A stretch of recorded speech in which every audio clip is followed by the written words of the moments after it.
노예의 삶에서 벗어난 신앙인의 감사. 다시 한 번 더 크게 해볼까요? 노예의 삶에서 벗어난 신앙인의 감사. 오늘 이 본문과 병행하여서 살필 말씀이 좀 있습니다. 오늘 본문에서 나타나지 아니한 것을 좀 드러내는 이 부분과 같이 이해해도 괜찮은데 그렇게 우리가 살펴봐야 될 말씀, 신명기 16장 13절에서 17절 말씀입니다. 이것은 다 함께 천천히 읽어 보시겠습니다. 13절부터 읽습니다. 시작. 너의 타작마당과 포도주 틀에 소출을 거두어 들인 후에 이래 동안 초막절을 지킬 것이요, 절기를 지킬 때에는 너와 내 자녀와 노비와 내 성중에 거주하는 레위인과 객과 고아와 가부가 함께 즐거워하되, 내 하나님 여호와께서 택하신 곳에서 너는 이래 동안 내 하나님 여호와 앞에서 절기를 지키고, 내 하나님 여호와께서 내 모든 소출과 내 손으로 행한 모든 일에 복 주실 것이니 너는 온전히 즐거워할지니라. 너의 가운데 모든 남자는 1년에 3번 곧 무교절과 칠칠절과 초막절에 내 하나님 여호와께서 택하신 곳에서 여호와를 배웁되 빈손으로 여호와를 배웁지 말고 각 사람이 내 하나님 여호와께서 주신 복을 따라 그 힘대로 드릴지니라. 아멘. 이 두 성경 내용을 병행하여서 제가 오늘 하나님 앞에서 추수감사주의를 드린다는 것이 어떠한 삶의 내용으로 우리를 인도하시는 것인지 함께 깨닫기를 원합니다. 성경 말씀이 가르치시는 절기의 중요성은 우리가 신앙인으로서 당연히 감사할 수 있음에도 원망과 불평과 지옥 같은 삶을 사는 삶의 경향에서 벗어나서 감사와 기쁨으로 행복한 삶을 사는 회복의 길을 여시는 방법입니다. 그러니까 당연히 감사해야 되는데 감사를 모르고 사는 거죠. 감사한 줄 모르고 사는 거죠. 이 감사한 줄 모르는 가운데 나타나는 현상 중에 하나가 뭐냐면은 삶에 감사가 없으면 그 감사의 자리에 원망과 불평이 자리하게 됩니다. 자, 이 원망이 자꾸 쌓이고 불평이 쌓이면은 마음이 지옥이 됩니다. 마음이 지옥이 되면은 불행해지죠. 그리스도인들이 신앙생활을 하면서 행복하게 살아야 되는데 왜 행복하게 살지 못할까? 마음에 감사가 없어져서 그렇다. 감사를 모르기 때문에 그런 것이다. 그래서 이 추수감사주일에 감사에 관해서 생각하도록 하나님께서 우리에게 기회를 주셨습니다. 오늘 성경이 가르치시는 감사절은 우리가 전에 살던 삶의 자리에서 벗어나서 새로운 삶의 자리를 찾는 사람이라는 것을 가르쳐 주시는 것으로부터 시작합니다. 삶의 자리가 바뀌어졌다는 거예요. 삶의 자리가 옛날에 불평하고 원망하고 불행해하던 삶의 자리가 아니다. 이제는 행복하게, 기쁘게, 즐겁게 감사하면서 살 수 있는 삶의 자리로 바뀌어졌다. 이런 것입니다. 여러분, 그것이 바로 출애굽의 유월절, 무교절 절기입니다. 성경에 제일 먼저 등장하는 무교절이지요. 우리가 다 그냥 자유인인 줄 압니다. 대한민국에 태어났으니까 자유인 같다. 우리는 세상을 내가 하고 싶은 대로 살고 산다. 삶을 산다 그렇게 생각할 겁니다. 그렇지만 한번 돌이켜 생각해 보면 우리가 살아가는 세상이 그런 세상 맞냐는 거예요. 진짜 자유한 세상이냐? 여러분, 저나 여러분이 공통적으로 경험하는 거, 여러분은 거대한 조직 속에 살고 있습니다. 거대한 회사 문화 속에 살고 있습니다. 거대한 나라, 국가, 조직 속에 살아가고 있습니다. 자, 여기를 살아가는데 내 마음대로 생각하고 결정하고 판단하는 대로 살아갈 수 있을까? 아니, 조직을 우리가 그 속에 경험하면서 사는데 이 조직 속에서 내 마음대로 할 수 있을까? 실제적으로 회사 생활을 하면서 내가 경제 생활을 영위하면서 그게 마음대로 되냐? 안 됩니다. 어떤 내용이 우리 속에 있냐면, 야, 이러다가 내가 여기서 잘리는 거 아니야? 이러다가 내가 이 조직에서 밀려나는 거 아니야? 이러다가 내가 여기에서 도태당하는 거 아니야? 이런 염려가 생길 수밖에 없고 두려움이 찾아오는 그러한 삶의 자리, 그러한 환경 속에서 살아갑니다. 세상은 만만하게 여러분들이 하고 싶은 대로 살아가게 만들어주지 않습니다. 여러분들이 누리고 있는 것이 있다고 생각하지만 그 누리는 것이 진짜 내 마음대로 누릴 수 있는 것이 이제 가만히 생각해 보면 어떠한 원칙을 따라서 따라가지 않으면 누릴 수 없도록 만들어 놓은 것을 발견하게 됩니다. 여러분, 이걸 바라보면서 생각하게 되는 거예요. 야, 이거 내가 세상에서 종살이 하는 것 아니야? 이 세상에 내가 노예되어 버린 거 아니야? 내 환경에 노예되어 버린 거 아니야? 내 조직 사회에 노예되어 버린 거 아니야? 이 세상이 만들어 놓은 무시무시한 틀에 따라서 살지 아니하면 살 수 없도록 되어 버린 것. 이 세상의 눈치를 보면서 살아가도록 만들어 버린 이 삶, 이것이 뭘까? 오늘 성경에 등장하는, 성경에서 가르쳐주는 애굽의 노예입니다. 분명히 세상에서 먹고 살고 누리면서 그럴듯하게 살아가는 것 같은데 내용으로 들어가 보면은 누리는 게 아니에요. 뭔가 세상이 원하는 대로 따라줘야만 돼요. 그래야 내가 생존할 수 있을 것 같은 느낌을 받는 상황이에요. 자, 그런데 이제 신앙인들이 지금 세상이라고 하는 애굽 속으로 들어가는 것을 갖다가 성경이 참 잘 설명해 준 내용이 있어요. 그게 바로 요셉이 총리 대신이 되어가지고 애굽을 흉년에서 건져내고 난 뒤에 자기의 식구들 한 70여 명 되는 가족들을 애굽으로 끌어들이는 장면입니다. 여러분, 이게 이제 제 머릿속에 그리면서 그때를 생각하게 됩니다. 자, 이제 신앙인들 공동체가, 신앙인이 애굽이라고 하는 삶의 자리로 들어가는 거예요. 하나님께서 그 들어가지 말라 하니 하나님 들어가도 되도록 허락하신 장소예요. 거리로 들어갈 때 처음에 어땠을까? 어떤 느낌이었을까, 여러분? 그때부터 벌써 애굽 사람들이 저것들이 왜 우리 속으로 들어와? 저것들이 왜 우리의 삶의 자리로 들어와? 그러고서 손가락질하고 싫다고 그랬을까? 아니, 저는 전혀 그렇게 생각하지 않았습니다. 왜 그러냐? 지금 요셉이 이루는 어마어마한 업적이 있습니다.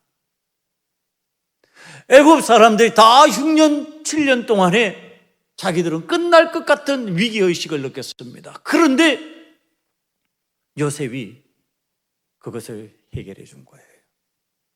그가 하나님을 믿는 사람이라는 것을 애굽 사람들이 압니다.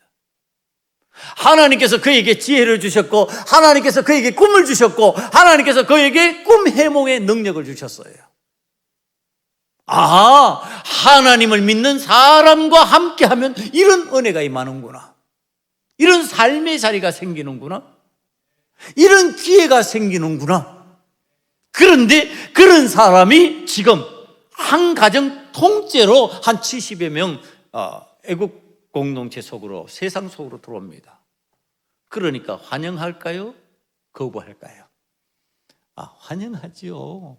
이야, 요셉 한 사람만 들어와도 어마어마하게 우리에게 도움이 되는데, 이 공동체가 들어오면은 하나님께서 복에 복을 주시겠구나, 은혜에 은혜를 주시겠구나. 이제 우리는 흉년의 걱정도 없고, 이제는 우리는 더 잘 살 수 있을 것이고, 저들은 복덩어리이니 우리는 그 복을 누리며 살 수 있을 것이다. 처음에 그렇게 환영했을 겁니다. 창세기를 읽어보면 그런 분위기가 느껴집니다. 진짜 환영하고, 진짜 기뻐하고, 진짜 즐거워하는 마음으로 우리의 삶의 자리로 들어오라고 막 받아들이는 그러한 모습입니다. 그런데 시간이 흘러갑니다. 애굽이 이스라엘 신앙 공동체를 대하는 태도가 달라지기 시작합니다. 왜 그러냐? 이스라엘 백성의 번성을 두려운 눈으로 보기 시작합니다. 이건 처음에 별거 아니라고 생각을 하고, 아니야, 저들 우리의 도움이라고 생각을 했는데, 보니까 번성해 나가기 시작하는데, 이러다가 저들의 세상이 되겠다, 이러다가는 신앙인의 세상이 되어버리겠다, 이를 막아야지. 그렇지 아니하면 저들은 우리의 복덩어리가 아니라 우리의 위협이 되고, 우리를 종으로 삼을 수 있는 세력이 될 것이다. 이제 이를 막기 위해서 우리가 선수를 치고 저들을 우리의 힘으로 막아 우리의 위협이 되지 못하게 하자. 이래서 만드는 게 무엇이냐 하면은, 세상이 신앙인들을 제한하는 엄격한 법입니다. 이거 구조가 그렇게 되어 있다는 거예요. 지금 창세기에서 보여주는 내용이 오늘 우리가 살아가는 현실 속에서도 똑같다는 얘기를 하는 겁니다. 처음에는 도움되고, 그리스도인의 정신들, 그리스도인의 삶, 저거 좋은 거잖아, 정직하잖아, 저거 정말 저렇게 살면 잘 될 것 같아. 그런데 어느 순간에 보니까 위협이 되는 거예요. 두려움이 되는 거예요. 그러니까 엄격한 법을 제정하는데, 어떤 법을 제정하느냐? 자식을 낳으면 그 자식이 남자일 때는 전부 다 죽여버려라. 생명을 경시하는 거예요. 전부 다 남자아이는 죽여버리고 여자아이만 살려라. 이게 이제 씨를 말린다는 표현입니다. 지금 씨를 말려서 이들이 번성하지 못하게 하고, 그리고 이 공동체를 없애버려야 되겠다는 생각을 합니다. 이게 출애굽기 1장 16절에 등장을 합니다. 출애굽기 1장 16절을 보면, 이르되 너희는 히브리 여인을 위하여 해산을 도울 때 그 자리를 살펴서 아들이거든 그를 죽이고 딸이거든 살려두라. 세상은 지금 신앙인들이 살기 좋은 세상이기를 거부합니다. 같이 못 간다는 얘기를 하는 겁니다. 애굽이라는 세상이 새 신앙인들을 노예가 되고 종이 되어야만 살아갈 수 있는 구조로 만들기 시작합니다. 그러니까 처음부터 노예가 아니었어요. 처음에는 위세 있는 총리 대신의 가정이었어요. 복받은 공동체로 인정받을 그러한 사람들의 무리가 지금 이제는 노예가 되고, 이제는 종으로서만 기능을 발휘하지 아니하면 살 수 없는 구조가 되어버린 거예요. 그렇게 되면 이제 신앙인들 속에서 나오는 소리가 뭐냐면, 아이고 죽겠네, 신앙 가지면서 살려고 하니까 정말 힘드네, 이렇게 되는 거죠. 신앙 갖고 제대로 한번 살아보려니까 힘들어 죽겠네, 이렇게 신앙생활을 어떻게 하지? 이 세상을 살아가면서 이 소리가 저절로 입에서 나오는 상황이 되어버리는 겁니다. 여러분, 이 탄식 들으시는 여호와 하나님께서 그냥 귀를 막아버리시느냐? 이제 그렇지 않다고 하는 것이 바로 유월절 사건입니다. 야, 내가 이제는 이들이 종교에서 세상을 사는 것이 아니라 주인 되어 살 수 있는 가나안으로 옮기겠다. 이제 내가 이들에게 자신의 힘으로 주인 되어서 열매를 거둘 수 있는 땅으로 내가 옮기겠다. 그들이 애쓰고 힘쓰면 하늘의 풍요가 땅에서 나타나는 정거가 임하는 장소로 내가 옮기겠다. 지금 하나님께서 유월절의 은혜를 베풀어 주십니다. 이제 유월절의 은혜를 따라서 출애굽했습니다. 애굽을 탈출했습니다. 탈출했는데 그때부터 자유인이 되었지만 그냥 자유인이 안 되죠. 종의 습관이 약 400년가량 지속되어 왔는데 갑자기 자유인의 삶으로 전환이 안 되는 거죠. 어색한 거죠. 이제 훈련시키시는 하나님이십니다. 광야에서 40년 동안 훈련시키시는데 거기에서 매일매일 하나님 앞에 감사하게 만드십니다. 그게 뭐냐? 만나 사건입니다. 그게 뭐냐? 낮에는 구름 기둥, 밤에는 불 기둥으로 인도하는 사건입니다. 하나님 감사합니다. 우리를 인도하여 주시는군요.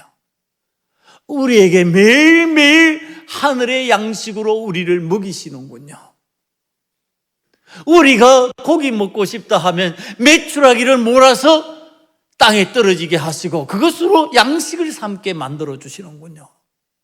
여러분, 감사가 매일매일 지속될 수 있도록 하나님께서 훈련을 40년 동안 시키십니다.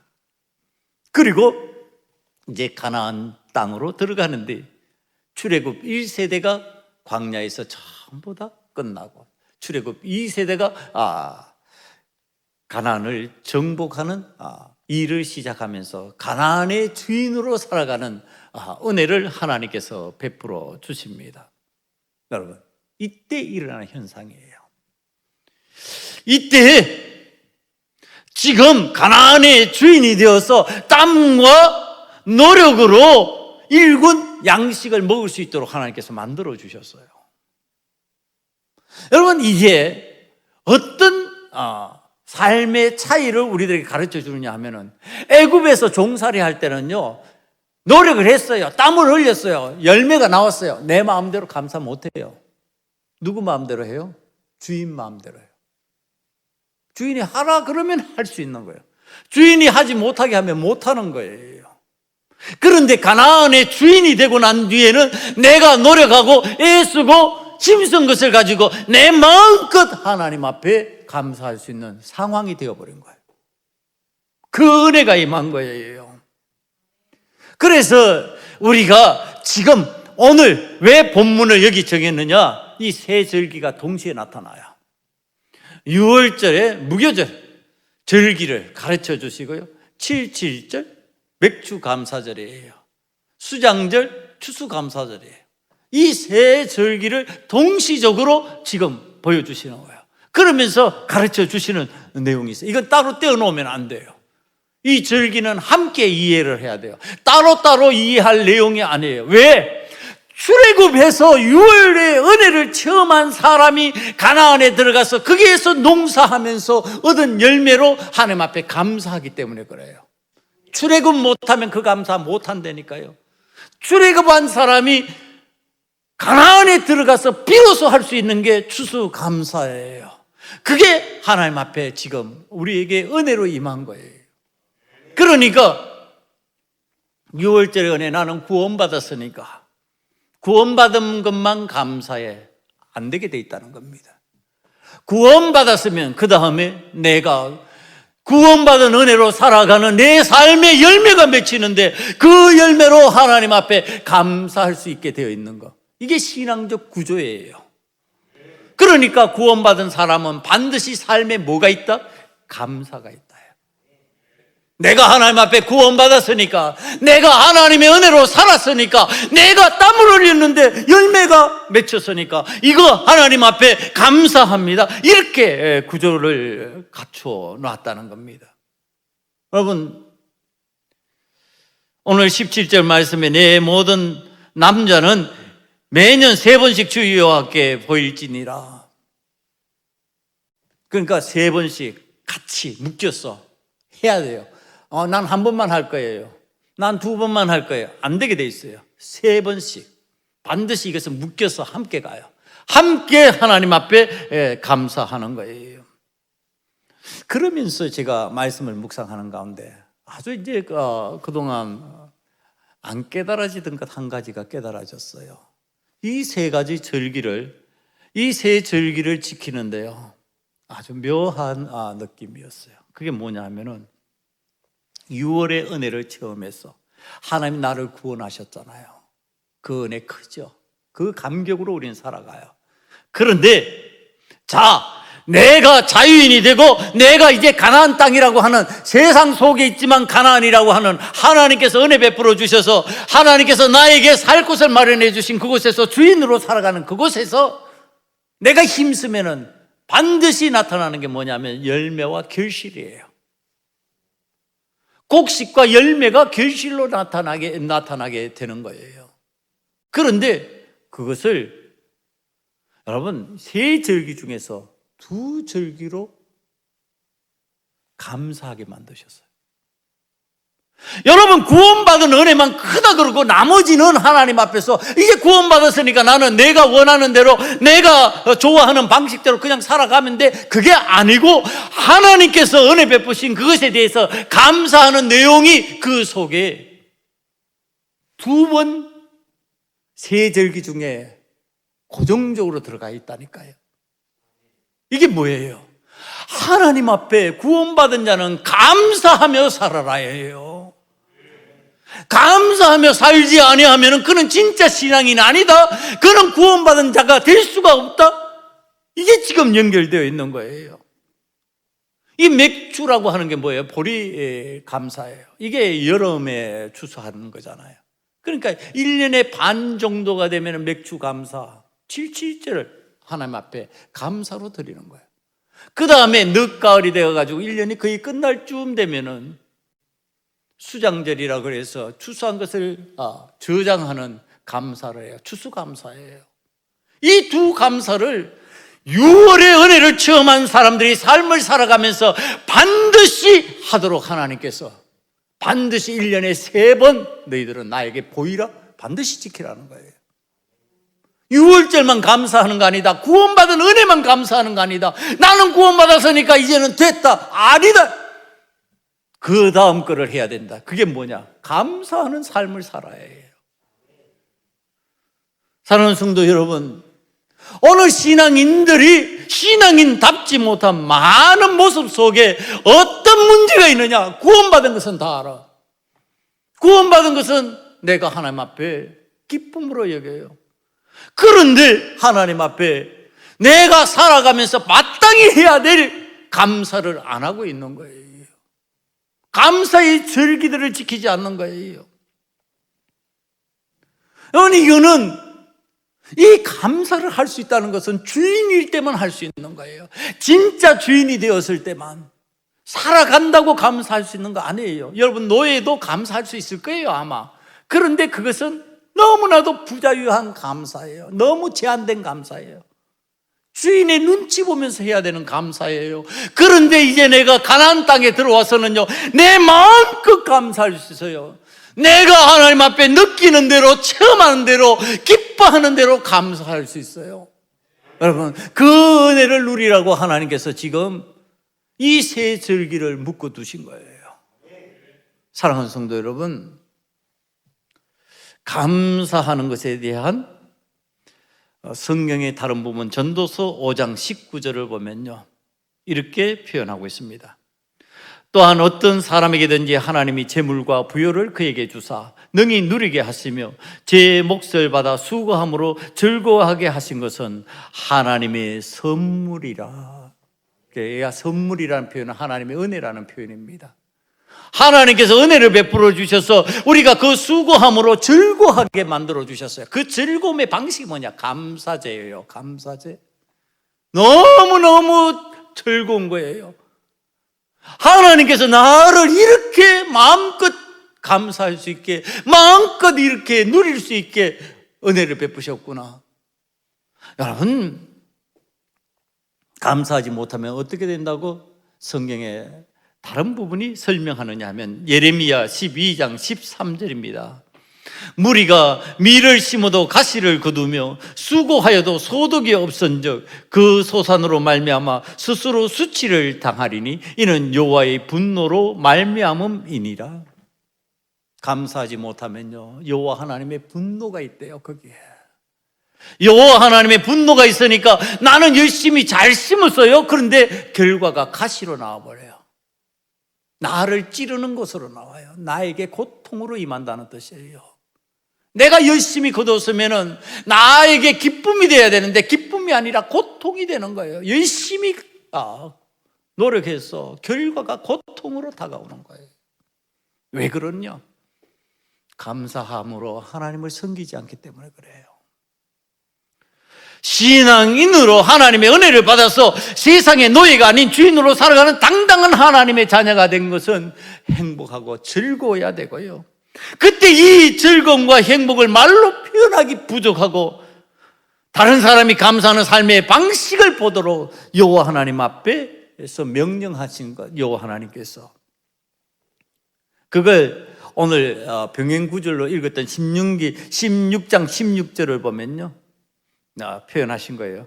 너희 가운데 모든 남자는 1년에 3번 곧 무교절과 칠칠절과 초막절에 내 하나님 여호와께서 택하신 곳에서 여호와를 배웁되 빈손으로 여호와를 배웁지 말고.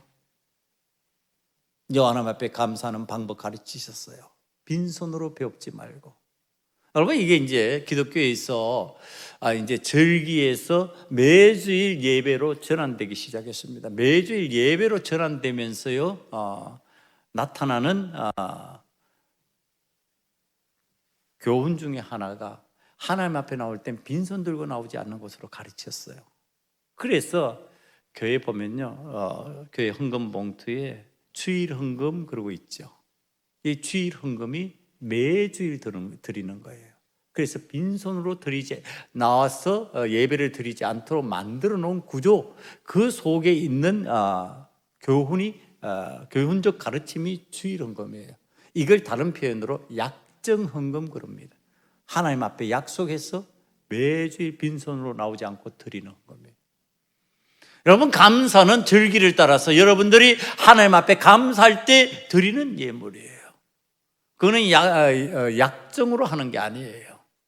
내가 그때 따라서 그것은 달라져요. 그러나 약정 헌금은, 주일 헌금은 1년 동안 변함없이 그대로 하는 거예요. 그러니까 그것은 일정한 금액으로 정해지고 일정하게 하나님 앞에 드리는 거예요. 하나님 앞에서 지금 빈손으로 나오지 말라. 자, 이제 이 부분을 여러분 설명을 합니다. 담임 목사가 이걸 설명하는데 세상이 하도 헌금 갖고 이상하게 말하고 그러니까 목회자들이 이 부분들을 가르치는데 많은 장애를 가져요. 근데 오늘은 말씀이 그렇게 진행이 되니까 여러분들 설명을 합니다. 여러분, 빈손으로 나오지 말라. 하나님은 어떤 하나님이라고 우리가 하나님의 말씀을 통해서 알고 있죠? 여호와 하나님은 창조주 하나님, 전능의 왕, 만유의 주. 자, 이 중에 만유의 주예요. 모든 것의 주인 되신 하나님이에요. 모든 것의 주인 되신 하나님이니까 모든 소유잖아요. 모든 것을 소유하고 계시잖아요. 모든 것을 갖고 계시잖아요. 모든 것을 갖고 계시는 그분이 뭘 빈손으로 나오지 말라고 말씀하시냔 말이에요. 이미 갖고 계신데, 또 필요하시면 창조하시면 되시는데, 그런데 왜 그렇게 말씀하고 계시냐는 거예요. 여러분, 이 부분을 어떻게 쉽게 설명을 할까 그러다가 제가 손주 생각을 했습니다. 여러분, 저희 여러분 손주들에게 뭘 주잖아요. 먹는 것을 주잖아요.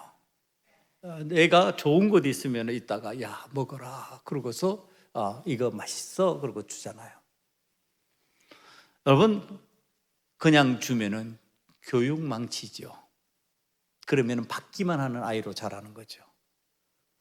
그냥 주면은 맨날 그냥 받고, 그리고 나중에 안 채워주면 불평하는 거죠. 왜 안 줘? 당연히 줘야 되는 걸로 생각하는데 왜 안 채워줘? 이런 아이로 자라나는 거죠. 그래서 어른들이 가르치는 방식이에요. 분명히 할아버지, 할머니가 줘요. 주는데 어떻게 해요? 자, 할아버지 한 입 줄래? 그러죠. 할머니 한 입 줄래? 내가 준 건데, 아니 주기 전에 내가 먹으면 되잖아요, 그냥. 그런데 왜 주고 나서 달라고 그러냐 말이야. 뭐 때문에 주고 나서 달라고 그러냐? 교육이에요. 어떤 마음을 가지라고? 아, 이거 내가 먹는데 이거 할아버지가 주셨지, 할머니가 주셨지, 감사해요. 할아버지 먼저 드세요, 할머니 먼저 드세요. 자, 이렇게 만드는 거죠. 그래서 그 마음에 감사가 생길 수 있도록 만드는 거죠. 그냥 당연히 먹는 거, 당연히 즐기는 것으로 끝나면 교육이 안 되는 거죠. 여러분, 하나님 앞에서 지금 인격 형성이 감사로 이루어지도록 구조가, 교육이 이루어지도록 지금 하는 거죠. 여호와 하나님께서 왜 다 주셔놓고 다시 빈손으로 나오지 말라 이렇게 말씀하시냐 말이에요. 다 하나님 것인데 하나님께서 우리에게 주셔놓고 왜 너희들 드려라 이렇게 얘기를 하냐 말이에요. 없어서 그러냐? 나는 그런 하나님 믿지 않아요. 하나님 얼마든지 우리가 드리지 않아도 하나님 풍요롭게 만드실 수 있어요. 얼마든지 하나님은 재창조해 주시고 창조의 역사를 통해서 우리에게 풍성하게 만드실 수 있어요. 필요하시면 하늘에 만나를 내리실 거예요. 하나님께서 필요하시면 메추라기를 몰아서 우리들이 먹을 수 있도록 만들어 주실 거예요. 그 하나님을 저는 믿어요. 그러니까 우리가 할 수 있는 거 그렇게 많지 않은 그거 하나님 앞에 빈손으로 나오지 말아라 그러고 가르치실 때 그 뭐 때문에 그렇게 가르치시냔 말이에요. 하나님 앞에 감사하라는 뜻이지요. 하나님, 내가 입으로 말로 끝내지 않고 내가 정성을 다해서 하나님 앞에 감사합니다. 하나님 앞에 감사하는 나의 삶이 되기를 원합니다. 하나님 앞에 그거 드리는 거지요. 그리고 신앙 인격이 감사로 형성되라는 거죠. 여러분, 감사가 없으면요, 감사할 자리에 뭐가 생기는지 아세요? 감사가 자리 잡아야 될 때에 감사가 자리 잡지 않으면요, 그 자리에 원망과 불평이 들어와 버립니다. 여러분, 한번 살펴보세요. 저는 묵상을 많이 하는 목회자잖아요, 담임 목사가. 여러분, 이 현상은 거의 어그러짐이 없어요. 분명히 감사해야 되는데 감사할 줄 모르면요, 그 감사의 자리에 원망과 불평이 있어요. 차라리 감사하지 않다고 그렇게 생각하는 일들에는 원망과 불평은 안 생길 수 있는데, 감사해야 된다고 생각해야 되는 그 자리에 감사가 없으면 그 자리는 감사가 없을 때 다른 것으로 대체돼요. 그 대체되는 것이 바로 원망과 불평입니다. 이 원망과 불평이 우리의 신앙 인격 속으로 들어오기 시작하면요, 신앙 인생이요, 부정적으로 변해버립니다. 그럼 부정적으로 변해버리면 세상을 불행하게 살아가는 거예요. 여러분, 기쁘며 감사함으로 즐거워하며 살 수 있는데 불평하고 원망하면서 불행하게 살아가는 거예요. 하나님 그거 원하시겠냐 말이에요. 하나님 자녀된 우리가 그런 삶으로 살아가는 걸 원하시겠냐 말이에요. 그러니까 하나님께서 우리가 부정적으로 감사를 모르는 사람으로 살아가는 것이 아니라 긍정적으로 감사를 하면서 기뻐하면서 행복하게 살아가는 신앙인이 되기를 원하시는 거예요. 그래서 빈손으로 나오지 말고 이렇게 가르치시는 겁니다. 자, 이제 빈손으로 나오지 않고 하나님 앞에 예물을 드려요. 예물을 드리는데 빈손으로 안 나온다고 무조건 되냐? 자, 이제 이게 중요한 겁니다. 여러분들, 하나님의 전에 올라오면서 그냥 빈손으로 나오지 않는 사람이 거의 대부분일 거예요. 그러나 의미적으로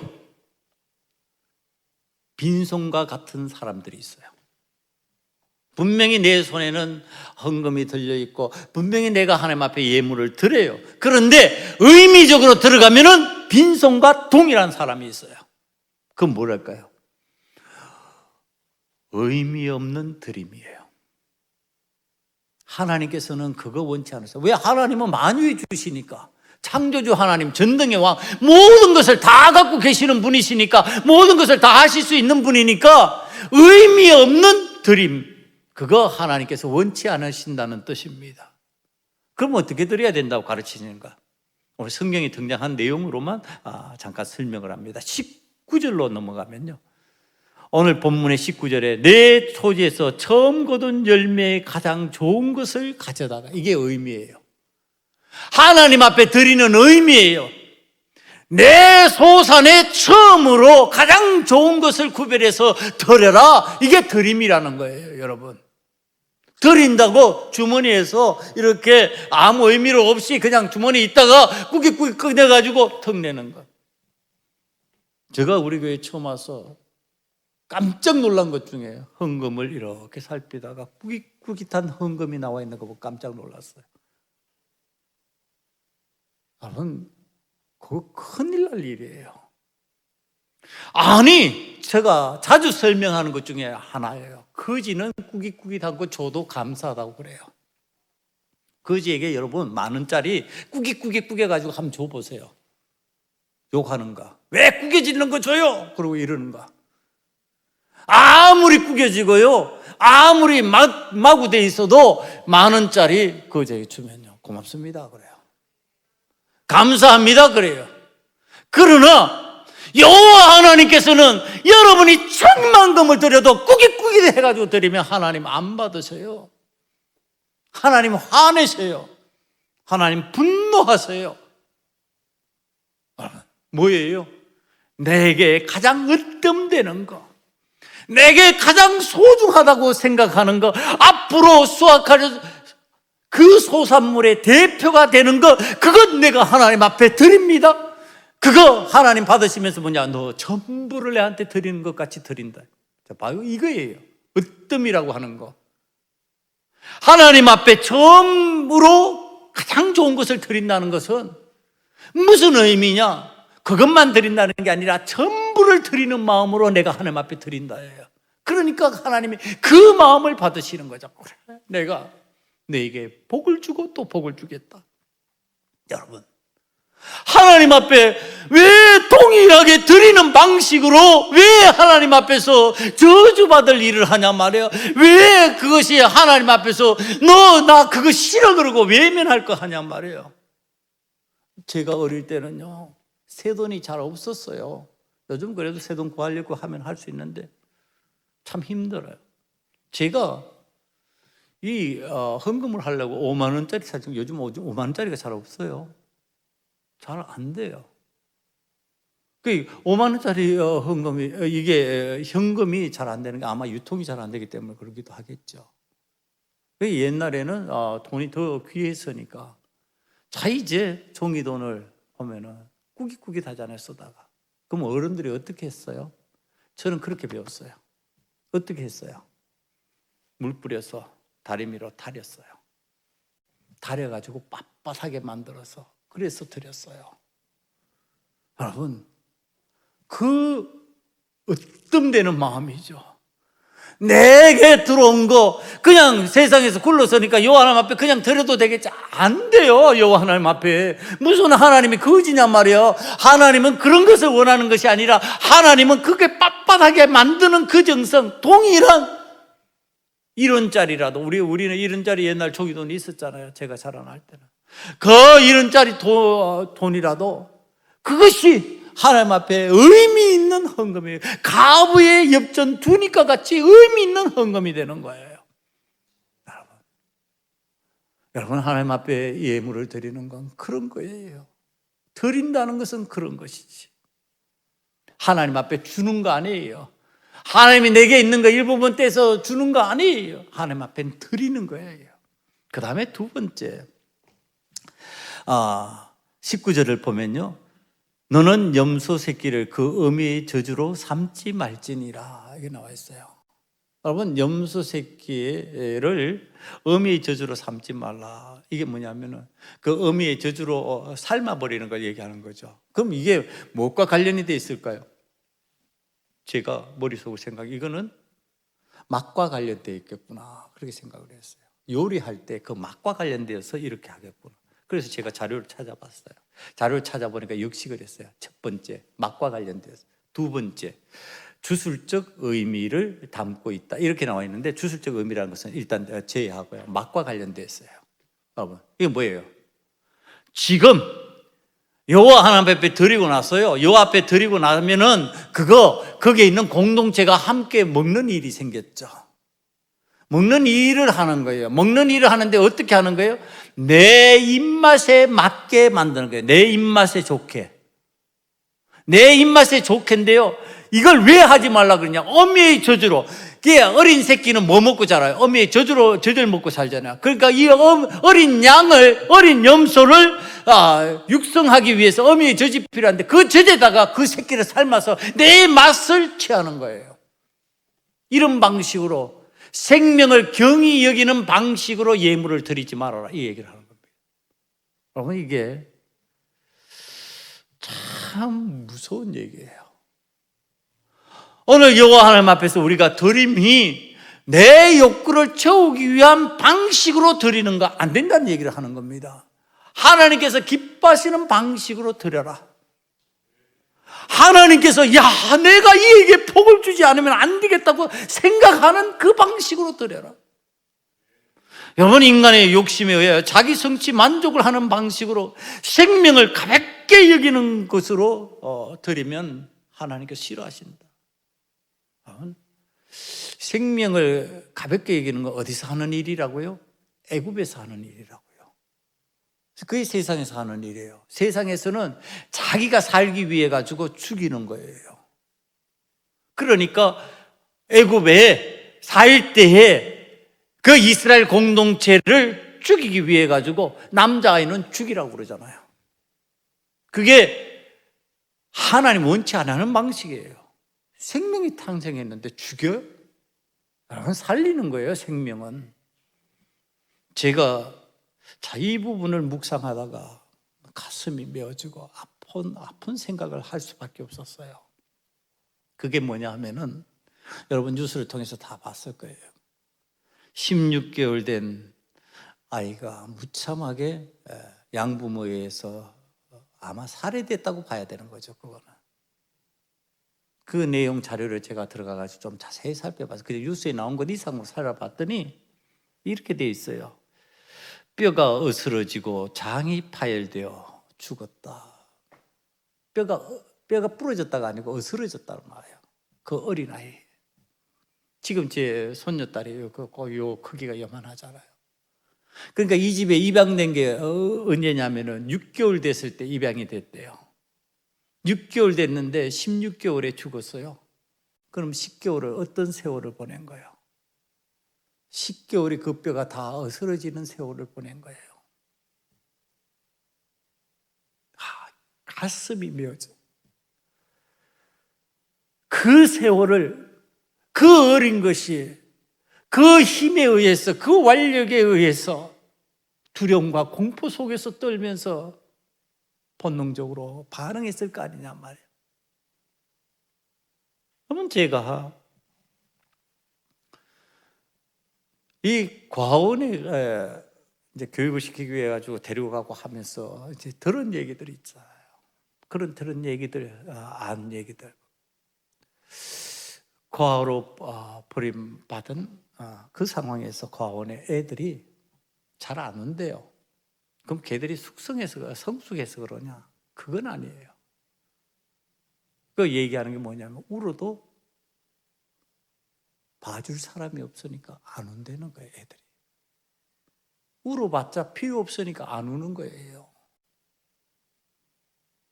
여러분, 지금 16개월 된 이 아이가 이게 얼마나 잔인한 상황이에요.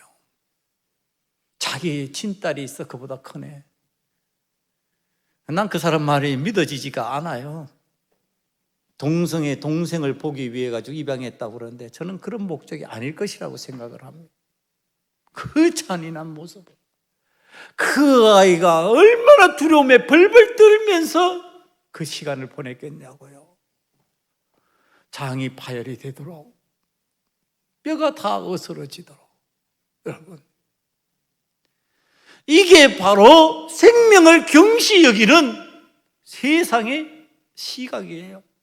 내 아이만 살면 되고 우리는만 살면 돼. 너는 죽어도 괜찮아. 그러나 하나님의 백성들, 하나님의 자녀들은 그렇게 살면 안 된다. 하나님의 백성들, 하나님의 자녀들은 고아와 가부와 나그네를 돌봐야 된다. 너희들만 잘 먹고 잘 살으라고 내가 너희들의 왕국을 만들어 줬냐? 하나님께서 그렇게 말씀하시는 거예요. 여러분, 하나님 앞에서 우리들이 이 추수감사절을 지낸다는 것이 뭐냐? 나만 잘 먹고 잘 살아서 잘 됐다고 좋아라 그러는 그런 절기가 아니라는 거예요. 내가 하나님 앞에 풍성함이 있습니다. 내 시각 속으로 들어온 가난한 고아와 가부, 나그네를 내가 돌보고자 합니다. 여러분, 이것이 아니라면은, 이 방법이 아니라면은, 이 삶이 아니라면은 우리는 하나님 앞에서 추수감사를 제대로 못하는 거예요. 우리는 여전히 노예의 삶을 사는 것이고요, 세상보다 더 나은 삶을 사는 게 아니에요. 가나안의 백성이 아니에요. 가나안 왕국의 사람들이 아니에요. 여러분, 오늘 우리들이 하나님 앞에서 이제 노예된 세상의 삶에서 벗어나서 가나안 왕국의 주인이 되고, 그리고 거기에서 열매를 거두고 풍성함을 누립니까? 그 풍성함이 하나님 앞에 드림이 되고, 그 드림이 가난한 자와 고아와 가부를 살피는 일이 되고, 생명을 존중하는 일이 되고, 함부로 무시하지 말고. 내가 좀 힘이 있다고 무시하면요, 나보다 더 힘센 사람이 나왔을 때 어떻게 될 거냐 말이에요. 그거 가만히 놔두고 간다고요? 왜 그게 안 보이냐고. 내가 힘을 과시하면은 나보다 더 힘이 센 사람이 그 힘을 누를 때 그때 당하는 수치는 어떻게 감당하려고 그러냐 말이에요. 나보다 더 힘센 하나님이 나를 누르시고 내 뼈를 어스러뜨리면 어떻게 하려고 그러냐 말이에요. 오늘 우리는 하나님 앞에 은혜 받은 자요, 하나님의 백성된 자들이니 이제는 하나님 앞에서 정말로의 근성, 나만 살면 된다라고 하는 그 삶의 방식에서 벗어나서 하나님께서 은혜 주시는 대로 함께 사는 공동체, 함께 열매를 거두는 공동체, 그 열매의 풍요로움을 함께 나누면서 행복해하고 감사하고 하나님께 영광을 돌리면서 살아갈 수 있는 은혜가 우리 소금은약교회 속에, 저와 여러분들의 삶 속에 임하시기를 간절히 축원합니다. 기도하시겠습니다. 아버지 하나님, 슬프하고 탄식하며 우리들이 살지 않게 만들어 주시고, 하나님의 전에서 하나님을 기뻐하며 하나님 앞에 영광을 돌리며 진정으로 감사하는 자의 삶을 살게 만들어 주시옵소서. 아버지며, 참으로 하나님 앞에 드림이 기쁨이 되게 하시고, 그것이 능력이 되는 삶의 현장을 경험하는 하나님의 자녀들 다 되게 만들어 주시옵소서. 예수님 이름으로 감사하며 기도드리옵나이다.